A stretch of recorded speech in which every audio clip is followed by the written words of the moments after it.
Welcome back to the Astro-Insights Podcast. In episode 4 of the Astro-Insights Podcast, we examined the discovery of Uranus in 1781 and the unintended but explosive implications that this would have for astrology itself in the Age of Enlightenment. This week, we're changing things up a little bit.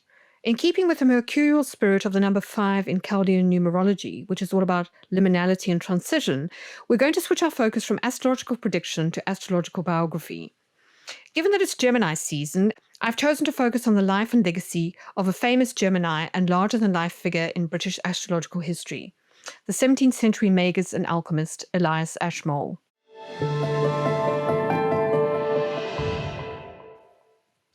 As I'm recording this podcast, it's the Gemini new moon, which features a stellium of planets, including the luminaries Mercury and Jupiter in Gemini. And in the spirit of this liminal twofold energy, I've decided to spend the next 2 podcast episodes concentrating on the life and work of 2 very different but equally influential British 17th century astrologers, who also happen to be friends, William Lilly and Elias Ashmole. Lilly and Ashmole lived during an age of enormous cultural and political shifts. Although they came from different classes and backgrounds, both were deeply shaped by the intellectual and political currents of 17th century England, a time of civil war, philosophical paradigm shifts, and institutional upheaval.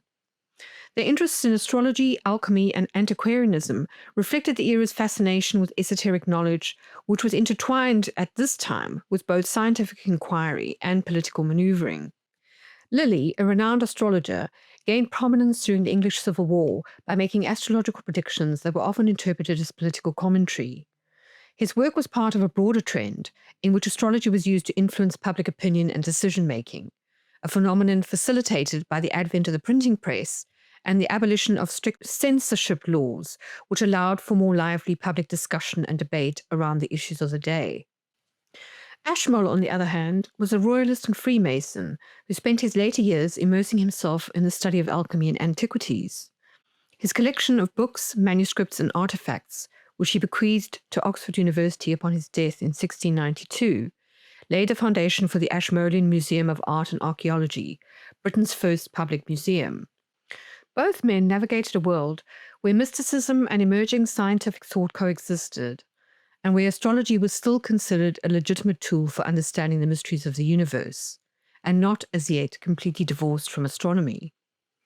However, this was a transitional time when the boundaries between science, magic, and history were fluid and evolving, but also where knowledge and research methods were becoming more systematized, and pursuits such as librarianship and the collecting and cataloging of historical artifacts was becoming a scholarly endeavor. In this episode, I'm going to concentrate on Elias Ashmole, both the real man and the mythology. In keeping with the themes of mercurial duality and Gemini's rulership over both communication and propaganda, we will come to see that Ashmole was a quick study and erudite man of letters, but also a bit of a trickster and an opportunist. Despite his impressive legacy and the somewhat romantic picture of him created posthumously by various biographers and historians, Elias Ashmole was not born a gentleman, nor was he always the respected man of letters that he later became. In reality, Ashmole was a self-made man from relatively humble beginnings who employed a mixture of Gemini wit, a good education, and consummate social networking skills to get ahead. Before we get into the details of his life and career, some context. Ashmole's story takes place during 3 seminal chapters in English history. The first is that of the English Civil War, which lasted between 1642 and 1651. During this period, a newly widowed Ashmole, fresh from law school, attempted to make his way in the world amid tumultuous times by moving to Oxford and joining the Cavalier Army as a career officer. Much like COVID, the war not only upended the authority of many long-established institutions, including the authority of the Crown and that of the Church, but also disrupted many aspects of daily life. The second is what became known as the interregnum period, or the Cromwell years, which began from the beheading of Charles I in 1649 and lasted until Oliver Cromwell's death in 1658. During this period, Ashmole became a Freemason, moved to London, and managed to ingratiate himself with the new powers that ruled English society, thanks to his ability to network, along with the help of influential friends like William Oughtred and William Lilly. The third is the Restoration period, which lasted from approximately 1660 until 1688. This is when the church and monarchy were restored to power and England began trying to rebuild its battered institutions. During this time, Ashmole played a role in helping to found organizations such as the Royal Society. He also acted as a patron to several astrologers who by this time were struggling to earn a living under strict new censorship laws and a climate of increasing skepticism as scientific reasoning began to take prominence. With the history basics out of the way, let's get into Ashmole's story in more detail. Elias Ashmole was born on the 23rd of May, 1617 in Lichfield, Staffordshire, the only son of the local saddler. His natal horoscope shows that he was born with the Sun and Mercury in the sign of the Twins, with Gemini rising, making him a triple Gemini. In the Tarot, the planet Mercury, which rules Gemini, is also associated with the major arcana card of the Magician. And according to several of his biographers, the Magus figure is central to the way that Ashmole viewed himself. According to Tobias Churton, author of the Magus of Freemasonry, Ashmole modeled himself after the Renaissance man, the well-rounded and brilliant polymath that came to be embodied in the figure of the Magus, an influential, charismatic, if liminal figure who dwelled at the center of Renaissance intellectual, spiritual, and scientific life. Given all of this, it doesn't require an enormous leap of the imagination to see why Ashmole became an ardent admirer of John Dee, the famous magician, author, and scholar who became a trusted advisor to Elizabeth I, and according to legend, the first spy to use 007 as his code name. Indeed, during his later, more financially solvent years, Ashmole was a voracious collector of Dee's manuscripts, including the Monas Hieroglyphica, as well as a rarer work discovered posthumously in a hidden compartment of a wooden chest, detailing Dee's controversial conversations with angels. Recognizing its value to the wider esoteric community, Ashmole ensured its preservation for posterity by publishing it under the title A True and Faithful Relation of What Passed for Many Years Between Dr. John Dee and Some Spirits, thereby bringing Dee's esoteric work to a wider audience. Much like the Renaissance intellectual and astrologer Massimo Ficino, the quintessential Magus activated within himself and expanded humanity, allowing him to operate between the powers of earth and the active symbols of heaven. Tobias Churton believes that Ashmole took all this quite seriously. In true Hermetic style, he published a collection of English alchemical manuscripts under a pseudonym, but still managed to include several coded clues as to his astral identity on the frontispiece, including references to his natal horoscope. Not really one for modesty, Ashmole's biographer C.H. Yoston relates how the coded graphic of this rather grandly titled Theatrum Chemicum Britannicum appears to proclaim that as heavenly Mercury is among the gods, metals, and planets, such as Elias Ashmole, alias Mercuriophilus Anglicus, on Earth. Ashmole also used the astrological glyph for Mercury as a code name for himself in his diaries, a habit he seems to have acquired while serving as an officer in the Royalist army during the English Civil War. It was also during this period that some claim he became involved, like his hero Dee, in intelligence work. So we can see why cryptography might have appealed to him. However, as the cautionary tales of both Nietzsche and John Dee remind us, the Magus figure can be morally ambiguous and has the potential to go either way, to work for the forces of good like Gandalf, or become a black magician like Sauron in Lord of the Rings, depending on whether he is or is not able to control his desire for power and prestige. Or, as Tobias Churton puts it, two contrasting classic literary examples of the image and of its power lie in Shakespeare's Prospero and Marlowe's Dr. Faustus. However, in spite of all the dangers wrapped up in this figure, the image of the Magus still held enormous appeal to both the great and the good during Ashmole's lifetime, probably because by that stage, the purest humanitarian and utopian ideals of the Renaissance, which had helped to fuel both the Protestant Reformation and English Civil War, had somewhat been corrupted by the desire for profane knowledge, prestige, and worldly success. But Tobias Churton argues that it was precisely this paradoxical complexity and liminality, the mercurial ability to walk between the worlds of spirit and matter, that made Magus figures like Ashmole both so interesting and ultimately so successful. Now that we have established the overriding myths of Elias Ashmole, let's look at the reality. In a lecture entitled Elias Ashmole, Masonic Hero or Scheming Chancer, the author, historian, and expert on Freemasonry, Dr. Robert Lomas, decided to examine the historical evidence on Ashmole a little more closely, and found him decidedly wanting. In keeping with the moral ambiguity of the Magus figure, the warts and all details of Ashmole's rise to wealth and prominence are a lot less glamorous or noble than the Renaissance men like Basilio Ficino, which some of his biographers might want others to believe. Much like fellow Gemini, Donald Trump's ascent from Nepo baby to self-promoting property developer with a history of multiple bankruptcies to become the 45th and 47th President of the United States, Ashmole's story also begins with a fairly checkered history.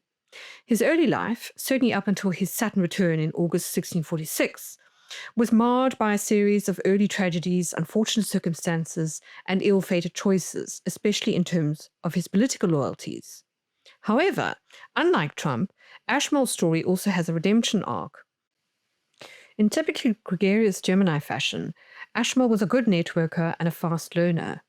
He was also a brilliant scholar and a loyal friend, care of his Jupiter in Aquarius and Moon in Taurus, which partially helps to explain his comeback from disgrace and ruin at the end of the Civil War to become a well-respected astrologer, man of letters, and patron of several esteemed and learned institutions, more on which later.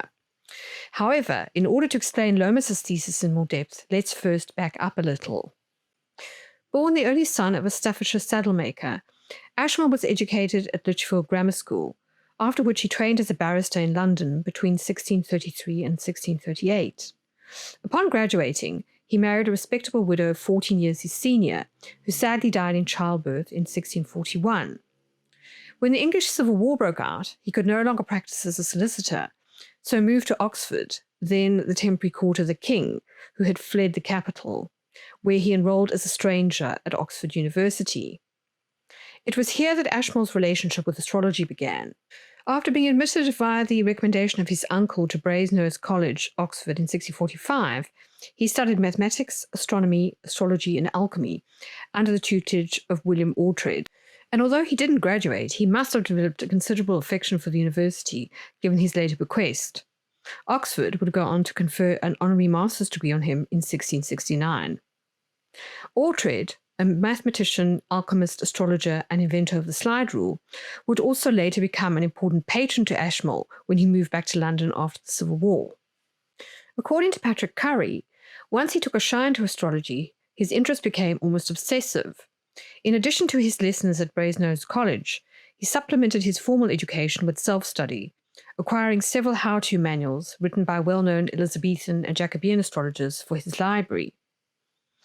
He likely also found support in mystically inclined friends, including Captain Wharton, a King's Garrison officer and avid astrologer, who he met on the 22nd of March 1645.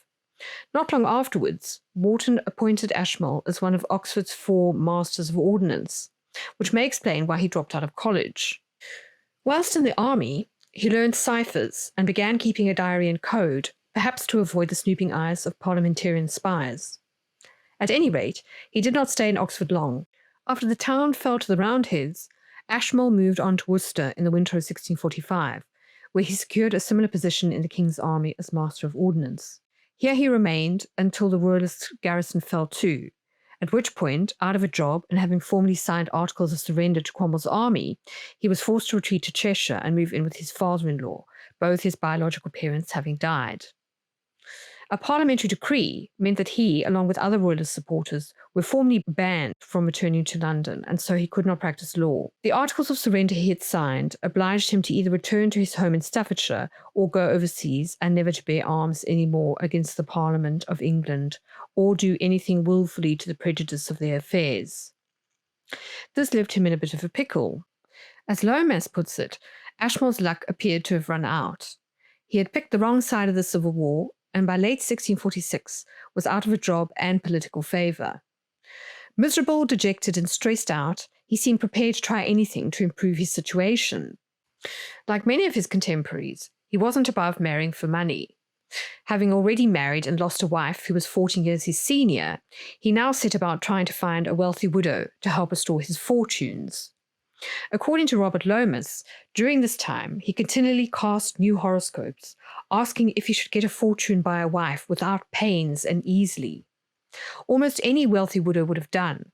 Mrs. Cole, Mrs. Minshall, Mrs. Ireland, Mrs. Thornborough, Mrs. March, Lady Fitton, or Lady Manwaring all figure in the erotic and pecuniary dreams that the 29-year-old Ashmole recorded during this period. His diary entries show him to be an inconsiderate and outrageous flirt, as he tried to consummate a speedy marriage to help fill his lean purse. His amorous efforts proved to be all in vain, it would seem, for his next marriage, to a woman 20 years older than him, would only take place in 1649, several years later, and only after he had moved back to London and become a remade man. However, by late 1646, things do appear to have changed for Ashmole. By the 25th of October that year, he was on his way to London, despite the undertaking he had given at Worcester not to live in the capital. So what had happened to reverse Ashmole's fortunes and make him socially acceptable once more? Perhaps it was his admission in mid-October 1646 to the Warrington Lodge of Light, a local branch of what is known as accepted Freemasonry, an informal precursor to the more formalized Masonic lodges that would later become established in England from around 1717 onwards. His diary entry for that date reads, 4:30 p.m. I was made a Freemason at Warrington in Lancashire with Colonel Henry Manwaring of Carrincham in Cheshire. He then named several of the men present who were already established members of the lodge. What is noticeable about this list is that they are drawn from both sides of the Civil War. A Roundhead colonel, 2 royalist captains, as well as some local landowners, suggesting a fraternity that did not discriminate amongst members in terms of their political beliefs, but was more concerned with individual character. Whatever the case, Ashmole appeared to get a new lease on life. According to Lomas, he stopped drifting and immediately moved back to London, a decision that would prove to be the making of him. This behavior stands in stark contrast to his rather pitiful and desperate diary entries up until that point, which revealed that he had been afraid to contemplate such a move before his initiation. So what had changed? For any experienced astrologer, this description bears the unmistakable signature of a Saturn Return, a well-known rite of passage that happens around the age of 28 to 29. This is a transformative life phase, often marked by a series of trials that lead to a leveling up. Through loss or adversity, the individual undergoes a spell of profound growth, ultimately emerging with greater maturity and more resilience. And indeed, if we look at his planetary transits for this period, we find that he has just had his Saturn return. Transiting Saturn returned to its exact location in August of that same year. However, what's even more remarkable is the transiting Pluto and Neptune, both planets associated with transformative and mystical experiences, are forming in opposition to each other across Ashmole's ascendant-descendant axis or natal horizon. From an astrological perspective, it is as if he has had a metaphorical death and then been reborn again via a peak experience or spiritual awakening of some kind, mimicking the symbolic death and resurrection rituals that underlie many mystery cults, including the rites of Freemasonry. Whatever the reason, by the autumn of 1646, Ashmole was living in London and mixing freely with an erudite circle of well-connected astrologers, alchemists, and mathematicians. This friendship group also extended to include William Lilly, who he met in November 1646 via Jonas Moore, a tutor to the 14-year-old Duke of York, at an astrological gathering. A fellow Mason, Lilly would go on to employ him in June 1647 to index his astrology manual, Christian Astrology, which was widely used as a textbook in many universities at the time, a job that Ashmole gladly undertook. Lilly also reintroduced Ashmole to William Oughtred, his former Oxford tutor, who became a patron and formed the centre of Ashmole's new set of illustrious friends, many of whom were prominent scholars and literati that were part of the intellectual movement that would go on to shape England's scientific revolution. They included people like Seth Ward, a mathematician and astronomer who later became Bishop of Exeter and then Bishop of Salisbury. He was a key supporter of the Royal Society and played a role in advancing scientific thought in England. Then there was Jonas Moore, a mathematician and surveyor, best known for his work in cartography and his contributions to the Royal Observatory at Greenwich. Moore was instrumental in developing England's scientific infrastructure, particularly in astronomy. There was also Thomas Henshaw, a lawyer, diplomat, and alchemist, who was deeply involved in early scientific circles, including the Royal Society, and had connections with figures like the diarist and courtier John Evelyn. And finally, there was Christopher Wren, the engineer, architect, and astronomer, best known for designing St. Paul's Cathedral and being a founding member of the Royal Society. A former astronomy lecturer at Oxford, Wren had by that stage been made a Fellow of All Souls College, Cambridge. Within a year of gaining entry into this distinguished set, Ashmole had become a frequent visitor to Gresham College, an esteemed institution recognized as a meeting place for the founding members of the Royal Society, and, according to some conjectures, a possible gathering point for Masonic lodges. Ashmole also got to know the astrologer George Wharton, a rival and critic of Lilly's, along with Vincent Wing, an astronomer-astrologer in the style of Johannes Kepler, best known for publishing astrological ephemerides and almanacs and compiling astronomy textbooks. Unlike Lilly, Ashmole did not practice astrology for a living. Having published several books and married well for a second time in 1649, he was independently wealthy and had no need of that. Instead, he used his expertise to answer various moral dilemmas and judicial questions put to him by members of the gentry. This naturally lent him a certain cash and gave him both inside knowledge and access to certain elite groupings he might not otherwise have had. Certainly, as Curry puts it, this matched his ambitions and served as a means of advancing his career and social position. A bit of a social climber with the Saturn-Pluto conjunction in materialistic Taurus and Jupiter on the midheaven, Ashmole was drawn to money, power, and secretive elitist organizations in many ways. This natal placement also probably helps to explain his penchant for collecting books and antiquities. So much so that Richard Garner's entry for Ashmole in the 1891 Dictionary of National Biography claims that acquisitiveness was his master passion.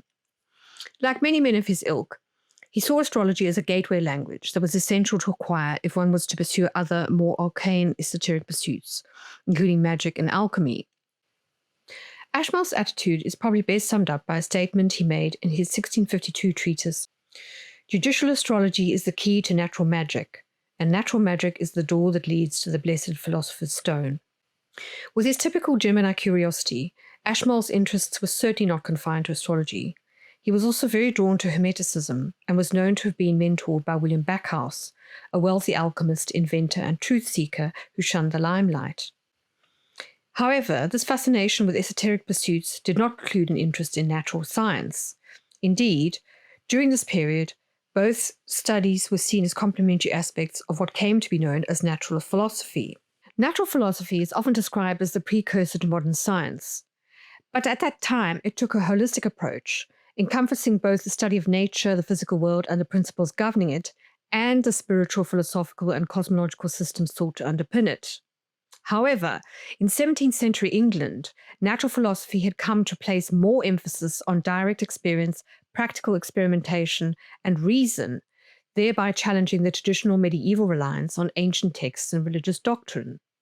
This shift in thinking fueled the scientific revolution, leading to groundbreaking discoveries in astronomy, physics, chemistry, and biology. However, Patrick Curry argues that the concept of natural philosophy, rooted in Baconian notions like empirical observation, practical methods, and rational inquiry, had a complex influence on astrologers and intellectuals of the time. While astrology had, by that stage, begun to be dismissed by emerging scientific thinkers, something we discussed in episode 4 of this podcast series, it still remained firmly intertwined with astronomy, providing a framework for wider philosophical debates on how the universe worked, but also God's role in it. Certainly, for people like Ashmole and Lilly, astrology was not merely a superstitious practice, but rather a cosmological system that helped to provide a fuller picture of the universe and the relationship between macrocosm and microcosm. However, Ashmole certainly did not confine his studies merely to the heavenly, but was also interested in its earthly equivalents. By 1648, he had extended his studies in astrology to include anatomy, botany, and alchemy, seen by some scholars of the day as an early form of chemistry, and which had become something of a fixation for some of Ashmole's peers, including Sir Isaac Newton. Given the way things were moving, some astrologers sought to align their work with natural philosophy, emphasizing celestial influences in ways that resonated with contemporary scientific discussions in order to maintain their credibility. In essence, Although things would eventually shift to a more hardened and materialistic, even mechanistic position later on, at this stage, most prominent academics and intellectuals believe that the human and natural worlds form part of a vast living network and that the material and spiritual worlds were deeply interconnected. The Royal Society, founded in 1660, was a direct product of this intellectual movement. It provided a formal space for scientists, philosophers, and thinkers to exchange ideas, conduct experiments, and publish their findings. The Society's motto, nullius in verba, which means take nobody's word for it, reflected its commitment to empirical observation, as well as theories backed by evidence and facts rather than the accepted wisdom of authority figures or institutions like the Church. Early members included Robert Boyle and Isaac Newton, who revolutionized fields like chemistry and physics. At its heart, the Royal Society modeled itself on Sir Francis Bacon's vision of a utopian shrine to learning, which was rooted in the Masonic metaphor of Solomon's Temple. Tobias Churton describes how Bacon, who was often referred to as the third Plato, envisaged this new, more systemic approach to natural philosophy. Bacon's aim was to get people from the known to the unknown, from worshipping God in his house or church to examining God's creation in his other house, the universe or temple of nature. This idea goes back to Hermetic and natural philosophical sources that Bacon shared with Elias Ashmole, though Bacon gave his reform program a slightly more worldly flavor than some of his peers, such as Dr. Robert Flood. In classical terms, it was more about Aristotelian as opposed to Platonic physics, something not everybody was wild about, including Ashmole.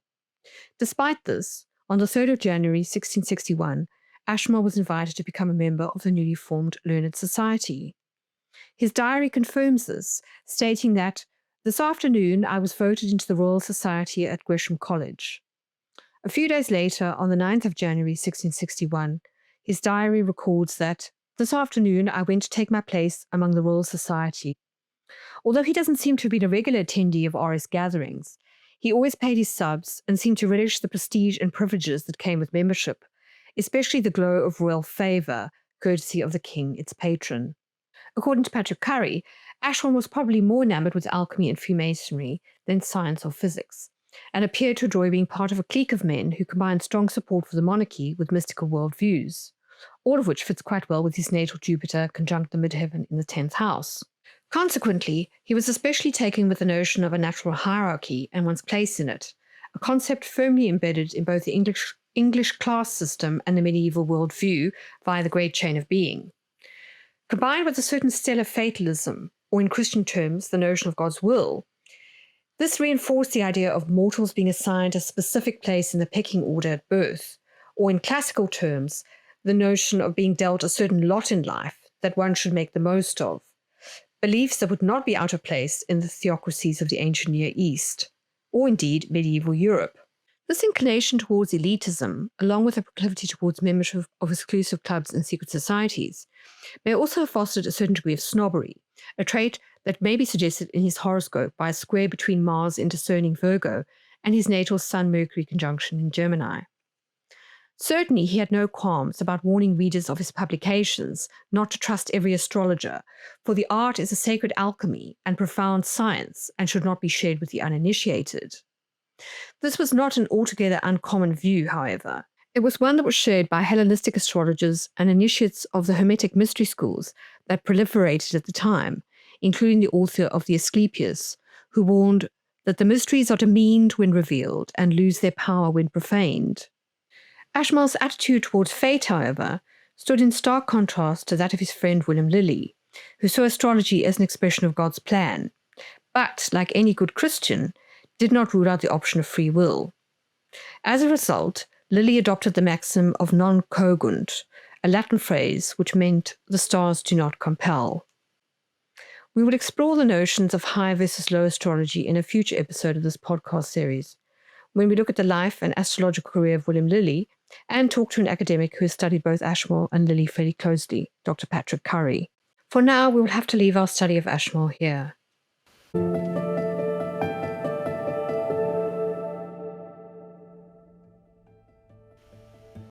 Despite his earlier career mishaps and burning social ambition, Ashmole appears to have come good in the end, as they say. Certainly, after his initiation into Freemasonry and mentorship by William Backhouse, he seems to have become a generous benefactor, engaged citizen, and diligent conserver of knowledge, bequeathing his extensive library and antiquarian collection to Oxford University at his death. Tobias Churton sums him up. Larger than life, Ashmole triumphed over countless setbacks. He was powerfully creative, driven along on a paradox.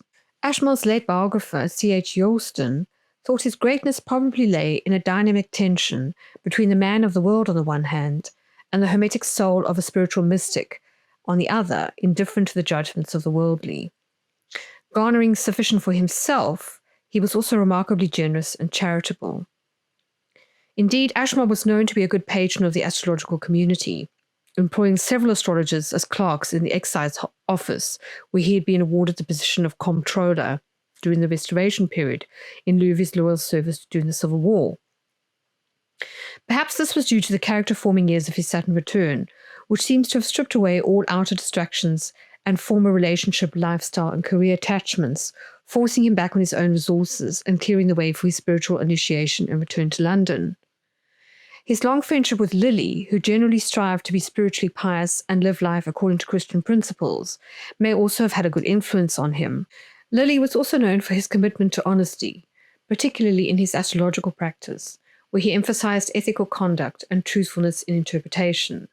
And although he admired Lilly's dedication to community service and perfecting his craft, Ashmole was more focused on collecting and preserving knowledge than being an excellent practitioner or spiritual counselor.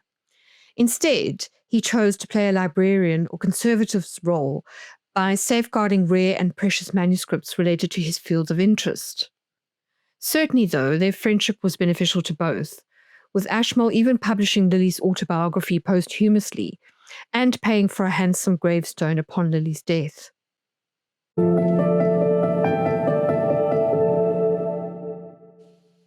Ultimately, then, Elias Ashmole seems to have overcome the many trials and tribulations of his early life and career, and go on to become a giant of English 17th century intellectual life.